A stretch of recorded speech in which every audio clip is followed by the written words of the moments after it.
सृष्टीच्या शृंगार या पहिल्या विभागातील कवितांचे सारांश वाचन करतील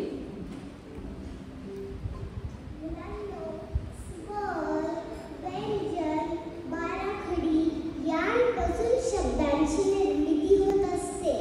अशा सुंदर शब्दांपासून वाक्य तयार होते.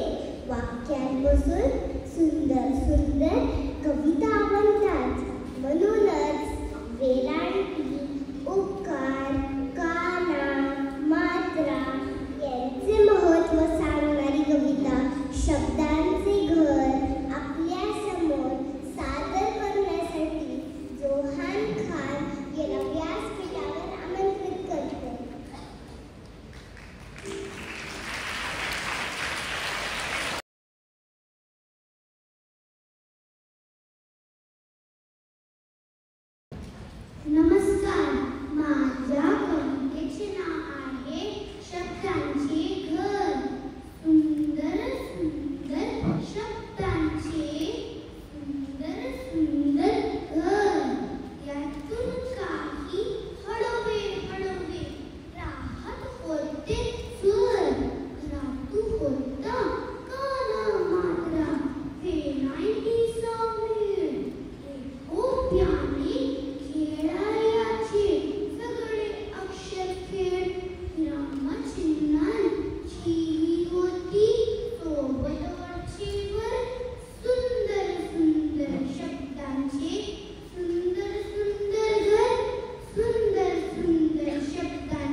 भेटतो. त्याची गडबड सुरू असते. ती कशासाठी हे आपण ऐकणार आहोत मजेदार कवितेतून. कवितेचे नाव आहे तिळाची गंमत. सादर करणार आहे इयत्ता दुसरी जीची विद्यार्थिनी कुमारी अनया साळवी.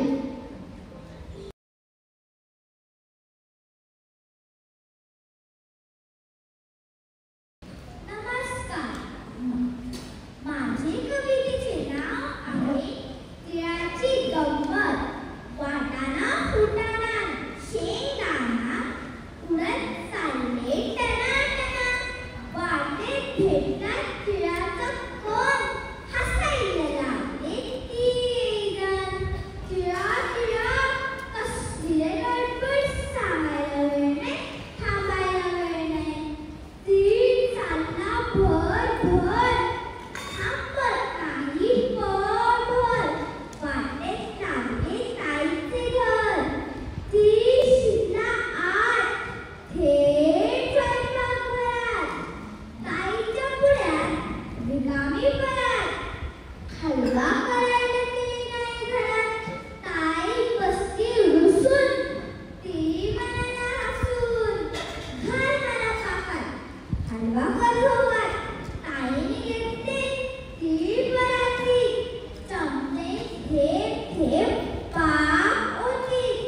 इकडून तिकडे बसली हलवीत. शेगडी पेटली रसरसून. वाटाणा फुटाणा गेले घाबरून. पण तीळ पहा कसा, हाय नाही हुई नाही, हसे फसा फसा. वाटाणा फुटाणा पायले ना, एवढा सांभाळून हसले ना. कणभर तिळाची मनभर करामत, कणभर तिळाची मनभर करामत. धन्यवाद. औषध. मला तर अजिबात औषध आवडत नाही. किती कडवट, तुरट आणि किती वेगळी चव असते. असेच औषध पोटात गेले की ते कोणत्या मार्गाने जाते, ते औषध पोटात गेले की काय होते, हे एका सुंदर कवितेतून आपल्या समोर सांगणार आहे इयत्ता दुसरी बीची विद्यार्थिनी कुमारी अलिजा मुजावर. चला तर मग ऐकूया आश्चर्य ही कविता.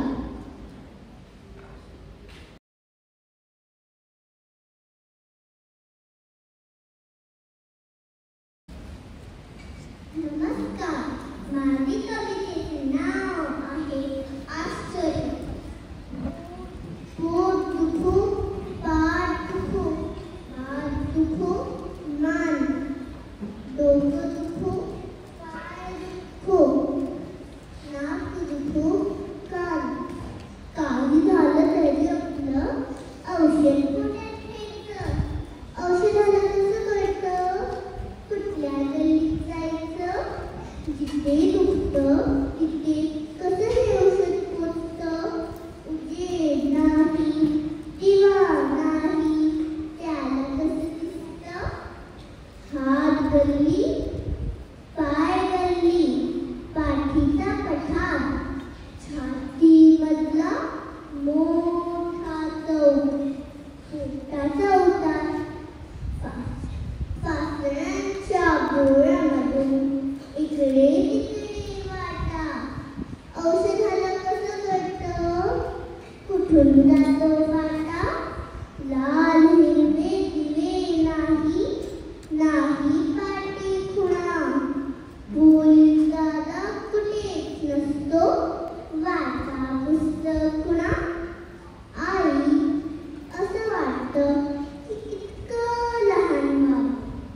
गोळी बरोबर पोटात जाऊन सारं बघूयावं.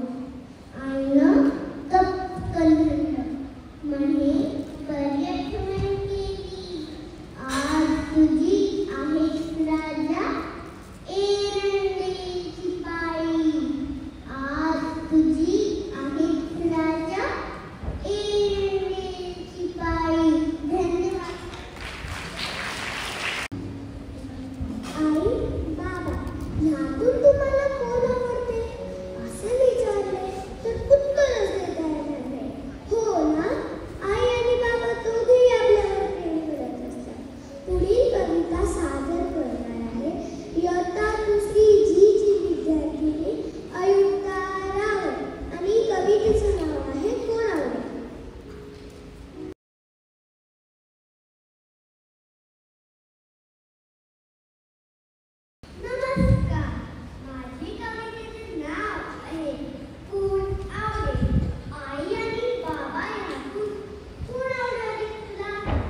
आपण लहान असलो की मोठे व्हावं वाटते आणि मोठ्यांना लहान व्हावं वाटते. किती कन्फ्युजन आहे, बाप रे. अशीच एक छान कविता तुमच्या समोर सादर करणार आहे. इयत्ता 2री B ची विद्यार्थिनी शक्ती गोगल. आणि तिच्यापुढे एक मोठा प्रश्न उभा आहे आणि तिची आई तिला सांगत आहे की मोठी हो.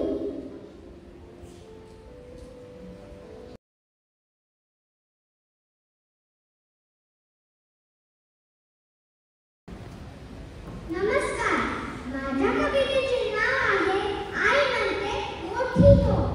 आई म्हणते मोठी हो, बाबा म्हणतात लहान राह. काय करू ते ठरवून राह, कन्फ्यूज मला करू नका.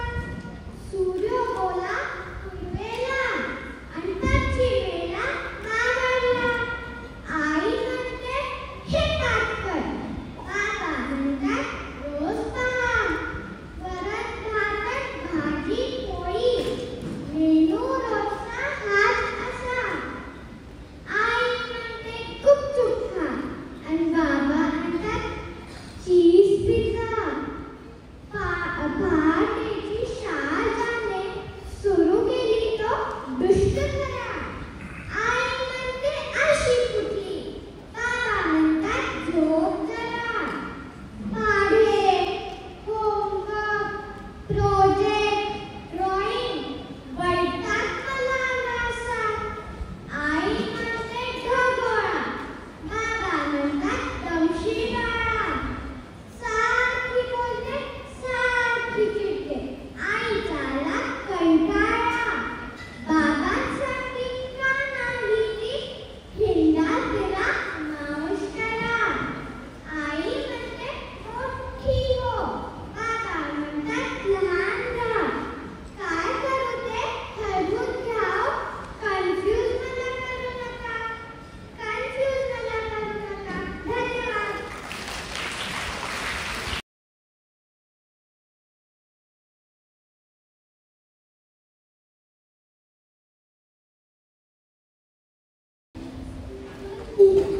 गृहिणी ॲप. अन्विका, माझ्या मोबाईलमध्ये तर आता ॲप डाउनलोड करण्यासाठी जागा सुद्धा नाही. किती ॲप्स आहेत, बाप रे. पण लक्षपूर्वक ऐका, हे ॲप डाउनलोड करायचे नाही. प्रत्येकाच्या घरात डाउनलोड न करता हे ॲप अविरत काम करत असतं. असेच एक गृहिणी ॲप ही कविता सादर करणार आहे इयत्ता 3री मधील विद्यार्थिनी अन्वयी शितोळे.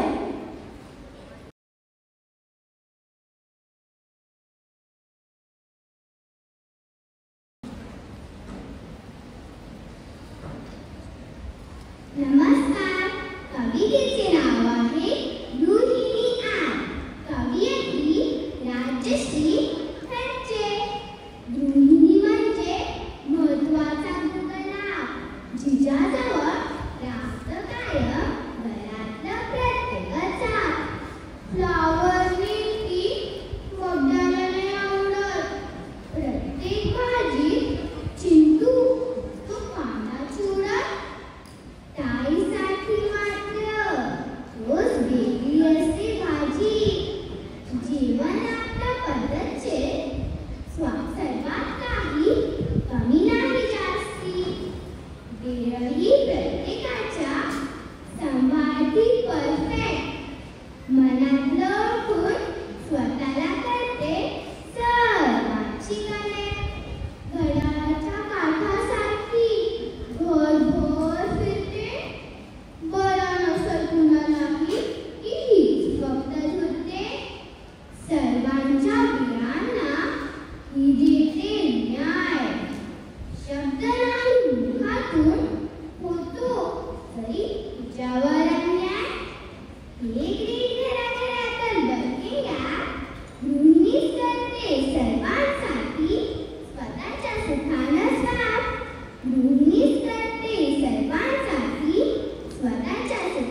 पावसाळे उडून गेले डिलीट झालेल्या फाईलसारखे घर आकाश शांत असतं रेंज नसलेल्या मोबाईलसारखे हँग झालेल्या PC सारखी मातीची स्थिती झाली वाईट जाती माती जोडणारी कुठेच नाही वेबसाईट 21व्या शतकातील पीडित भरतीत युग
ईशा महेश्वरी.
कवितेचे नाव आहे अरे अरे कळसा, कवी राम काळे. अरे अरे कळसा, हसू नको पाहू, पायरीचा मी दगड तुझाच की भाऊ. मी तर कळस, माझा किरीट झळझळीत, पायरीचा तू दगड पडतात गुळगिळीत. अरे अरे कळसा, जरा बघ जरा तरी, पायरीचा मी दगड तुझाच पाऊ. गरीब गरीब मी उंच कळस, चढणार आकाशी, पायरीचा तू दगड पडणार तळाशी. अरे अरे कळसा, नको वाट फुगून बसू, पायरीचा मी दगड तरी भाऊ भाऊ असू. डौलदार मी कळस, माझा मुकुट कसा छान, पायरीचा तू दगड तुझा पैजाचा मान. अरे अरे कळसा, नको धीर घालू मला, भाऊ नाही तुझा, माझा दादा तू मला. कुठे मी कळस, मला ठेवण्या भाड, पायरीचा तू दगड आपली पायरी सांभाळ. कळसाचा दगड गर्वाने चढला, पायरीचा दगड मान घालून बसला. इतक्यात आला सज्जन, देव दर्शन करी, जाऊन बसला पायरीवर राम राम करी. इतक्यात आला कावळा, पंख फडफडीत, जाऊन बसला कळसावर काव काव करी, जाऊन बसला कळसावर काव काव करी. धन्यवाद. पोरी, तुला शाळेत जायचं. कवयित्री दीपाली बुचेकर. या कवितेत एक आई आपल्या मुलीला शाळेत जाण्याचे महत्त्व समजावताना दिसते. ज्ञान, शिक्षण, आत्मनिर्भरता आणि सामाजिक परिवर्तन या गोष्टींसाठी शिक्षणाचे स्थान किती मोलाचे आहे हे कवयित्री दीपाली बुचेकर यांनी पोरी तुला शाळेत जायचं या कवितेत शब्दबद्ध केले आहे.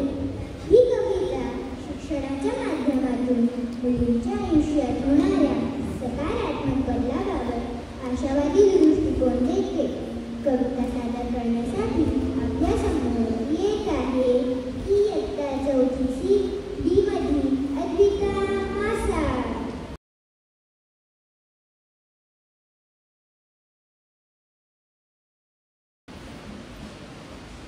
नमस्कार. कवितेचे नाव आहे पोरी तुला शाळेत जायचं, कवयित्री दीपाली बुचेकर. आई माझी म्हणायची, पोरी तुला शाळेत जायचं, शिकून समजून सारं काही लय मोठं व्हायचं. काळ्या काळ्या पाटीवर गिरवायची अक्षर मोठी, उज्ज्वल तुझ्या हाताची रेषा आहे तुझ्या. आम्हा आळ्यांच्या माती सदा ठाकूरची चिंता, शिकून समजून सारं काही सोनं तू वाहून का. तू नाही भोगायची आमच्यासारखी आबाळ, ज्ञानाच्या डोंगरेत होऊन तूच बसला आकाश. नाही व्हायचं भार कधी कुणावर, सिद्धी न उभरायचा स्वतःच्या पायावर. ज्यांनी गिरवले धडे त्यांचे बदलले दिस, आम्ही फिरवले कोण आमचा तोंडी आत्माभास. संस्काराचे बीज घेऊन धावत्याला रस्ता सापडे, अज्ञानाचा अंधार मिटवला हे ज्ञान प्रकाशाचे धडे. मिळेल निर्भीने दिशा उतरणार डोळी तुला, माझं सकाळ तुम्हाला.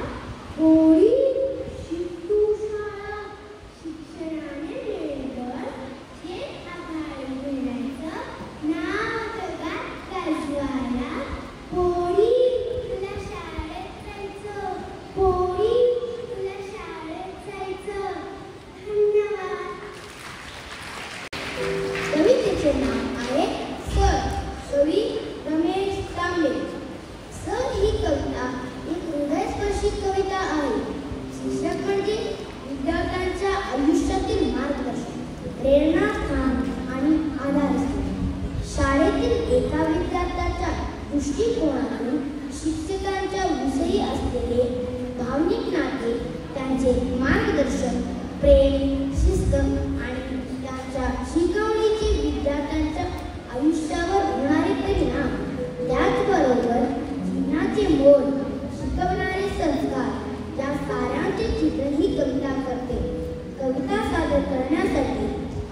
आपल्यासमोर येत आहे इयत्ता 4 एच मधील ऋषी कोला.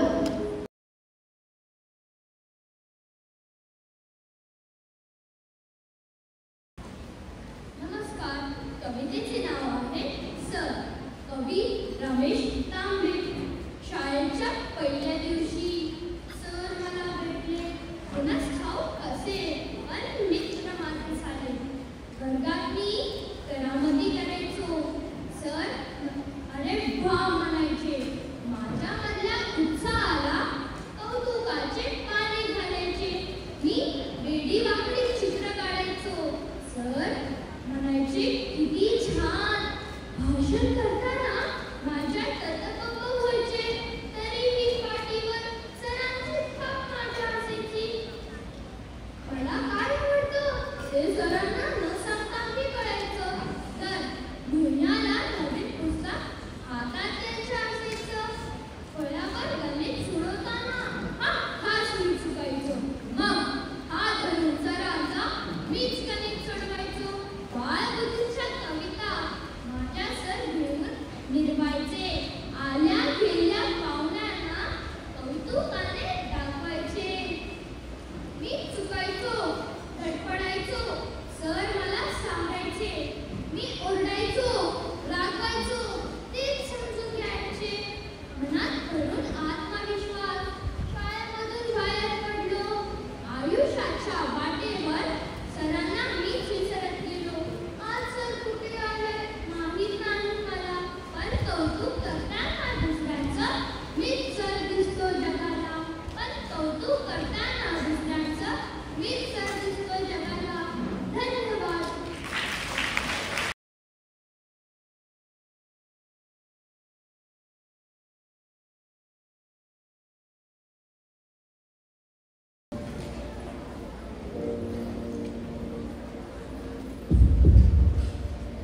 आयुष्य जगताना खूप साऱ्या अडचणी, अडथळे येत असतात. हे अडथळे पार करताना पाठीवरती कोणाचा तरी हात नक्कीच हवा असतो. तो पाठीवरचा हात खूप सारे बळ देत असतो. कवी कुसुमाग्रज यांची सुप्रसिद्ध कविता कणा आपल्या पुढे सादर करणार आहे इयत्ता 5वी मधील विद्यार्थिनी स्वरा कुर्णे.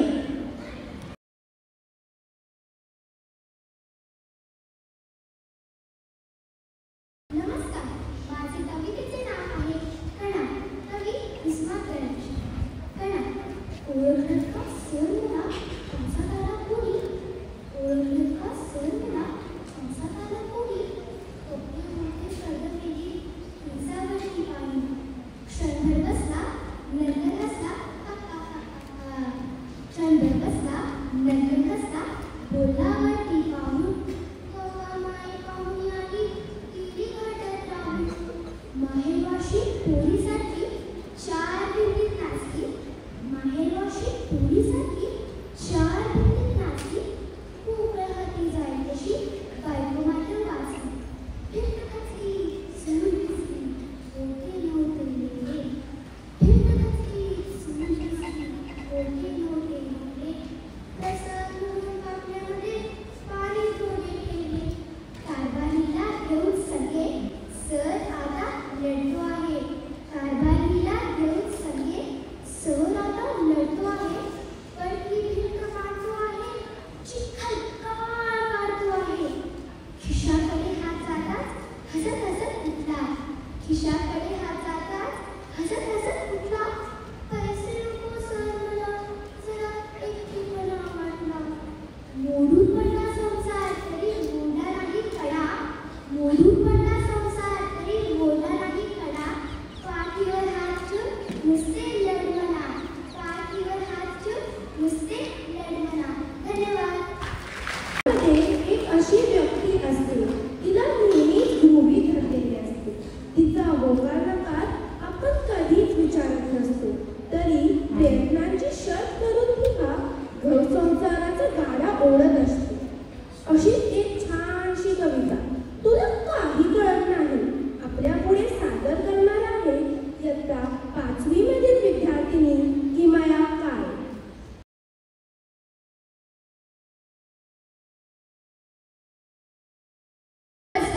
माझे कवितेचे नाव आहे तुला काही कळत नाही. कवी आज्ञा. तुला काही कळत नाही. जिचे कष्ट आयुष्यभर कधीच सरत नाही. जिचे कष्ट आयुष्यभर कधीच सरत नाही. हुशार होतो आम्ही. तुला काही कळत नाही. जिने उभा केला संसार घराला दिला आकार. जिने उभा केला संसार घराला दिला आकार. निर्णय घेतो आम्ही धरला गृहिणीचा होकार. या अग्नीचा नाही कळलं समृद्ध झाल्या काही दिशा. पण बाई तुला कशातलं काही कळत नाही. तिनं घर बांधून ठेवलं. शिदोरीचं गाठोडं रांधून ठेवलं. तोडा पडलेल्या भिंतींना कष्टाने सांधून ठेवलं. आपण जगभर फिरतो ती घराच्या ठाई ठाई. पण बाई तुला कशातलं काही कळत नाही. आम्ही बोलतो मतदानावर किती आमदार किती खासदार. कोण कोणाकडे गेल्यावर बनेल कोणते सरकार. आपल्या खरेदीसाठी ती तव्यावर भाकरी फिरवून स्वतः उपाशी राहील. पण बाई तुला कशातलं काही कळत नाही. याच पांगळीच्या हातानं शिवा घडवीची जाईल. पण बाई तुला कशातलं काही कळत नाही. तो जग तुझ्या जिंकतो तुझ्या कामानं. खटला लिहून देशाची खडी बसवली भीमानं. आणि घरातल्या घटना सोसती ती रमाई. पण बाई तुला कशातलं काही कळत नाही. कष्टाने कामाने हक्क अधिक कारभार. तांदळाच्या डब्यानं दडवलेल्या पैशाने ती लावते संसाराला हातभार. तिच्या हातभाराशिवाय जरी आमचं पार हलत नाही. पण बाई तुला कशातलं काही कळत नाही. ती खळखळणारं पाणी तुकोबाची वाणी. रडणाऱ्या लेकरांसाठी आनंदाची गाणी. वेळ पडली तर लेकरू पाठीशी बांधून लढणारी झाशीची राणी. तिच्याशिवाय जगणं नाही हेच आम्हाला वळत नाही. कसं म्हणू बाई तुला कशातलं काही कळत नाही. बाई तुला कशातलं काही कळत नाही. धन्यवाद. कोरोना आठवलं तरी अंगावरती काटा येतो. सर्वत्र कशी स्मशान शांतता होती. त्यातून ते सुद्धा सुटले नाही. वारकरी वर्षभर ज्या भेटीची आस लावून बसलेला असतो. विठुरायाची पंढरीची वारी सुद्धा या कोरोना काळात झाली नाही. तेव्हा त्या विठ्ठलाला कसे वाटले असेल हे ऐकणार आहोत पंढरीचा विठुराया या कवितेतून. ही कविता आपल्यापुढे सादर करणार आहे इयत्ता 5वीतील विद्यार्थिनी यशस्वी प्रसाद.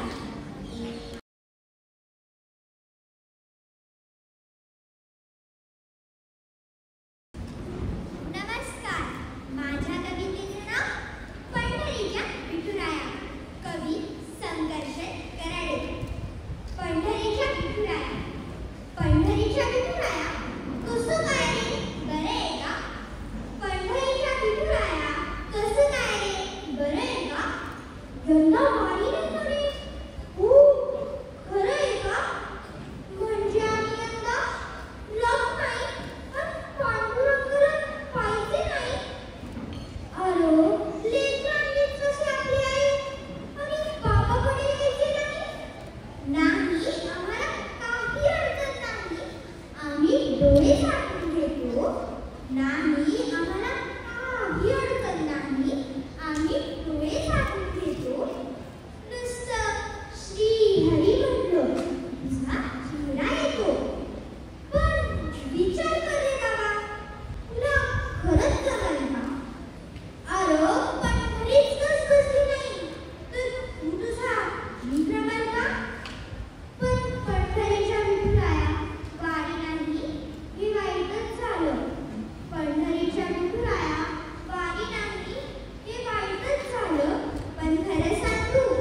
यंदा सुदर्शन गावोगावी झालं. अरा, तू होतास किती दवाखान्यात? असाच उभा ठाकलेला, चंदनाचा लेख नाही, टिकीट घातलेला. तू बंदोबस्तालाही होतास तेव्हा, खाकी वस्त्र घालून कचरा भरून चाललास की रे, खाली मान घालून.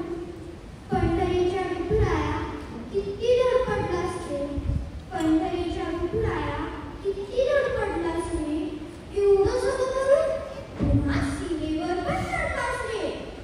इतकं करतोस की नाही देवा, तुझं नाही चुकत रे. इतकं करतोस की नाही देवा, तुझं नाही चुकत रे. युगे 28 आहेस, पाय नाही का दुखत रे? नाही येत का गेंडा देवा, तुला आराम देतो. नाही येत का गेंडा देवा, तुला आराम देतो. पण पुढल्या वर्षी तुला भेटाया वारी करून येतो. तेव्हा मग गर्दीच्या मनात नुसतीच भीती आणू नकोस. आणि तुझ्या भक्तीशिवाय दुसरा कुठलाच संसर्ग ठेवू नकोस. संसर्ग भक्तीचा, स्वच्छता त्या चंद्रभागेच्या स्नानाची. आणि बस सगळ्यावर एकच लस, ज्ञानवान तुकाराम नावाची. पंढरीच्या विठुराया पुढल्या वर्षी येते मग, पंढरीच्या विठुराया पुढल्या वर्षी येते मग. पण तोवर तुझ्या भक्ताकडे असंच लक्ष ठेव बघ, पण तोवर तुझ्या भक्ताकडे असंच लक्ष ठेव बघ. धन्यवाद. सकाळी उठल्यापासून झोपेपर्यंत आई आपल्यासाठी राबत असते, आपल्या आवडीनिवडी जपत असते.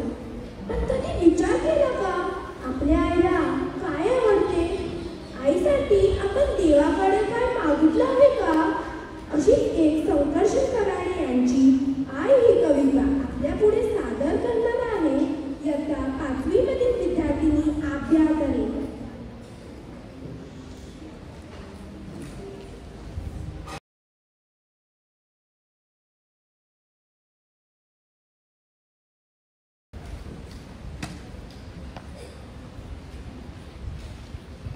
नमस्कार. कवितेचे नाव आई. कवी संकर्षण कराडे. आई. आज म्हटलं स्वतःला जरा जाब विचारावा. आईसाठी आपण काय करतो आढावा घ्यावा. आपण पहाटे उठलो आणि आई दुपारी, असं कधी घडलंय? आपण जेवायच्या आधी आईचं ताट आपण कधी वाढलंय? तुम्ही घरी येताना आईसाठी काय आणता? बरं, तुम्ही सांगा, तुमच्या स्वतःच्या आईचा फेवरेट कलर कोणता? देवा, आईला हवं ते मिळू दे, ही प्रार्थना कधी केली? पाहिलं का, आई शेवटची खरी ऑनलाईन आली. तिच्या बर्थडेची पार्टी तिच्या मैत्रिणींना बोलून कधी देतो? तिने केलेला पसारा आपण कधी आवडतो? तरीही बाळाला कुणी बोललं की तिचं मन येतं भरून. आपण बोलताना मात्र वाईट बोलतो आईवर. अहो, लक्षात ठेवून सतत ती बाळासाठी हात पसरते. कधी दैवापुढे, देवापुढे, नशिबापुढे. लक्षात ठेवून बाळासाठी सतत हात पसरते. फक्त स्वतःची मात्र दुपारची पिकीची गोळी विसरते. आईची आई होऊन बाळानं कधीतरी वागानं, तिचा खडबडाट हातात घेऊन बघानं. कितीही कर्तृत्व गाजवा तुम्ही, झेप कमी पडते. आईनीच कडेवर घेतल्यावर आपली उंची वाढते. उगाच कशाला त्या अध्यात्माने श्रद्धेची गप्पा आणता? आईच्या पोटी जन्माला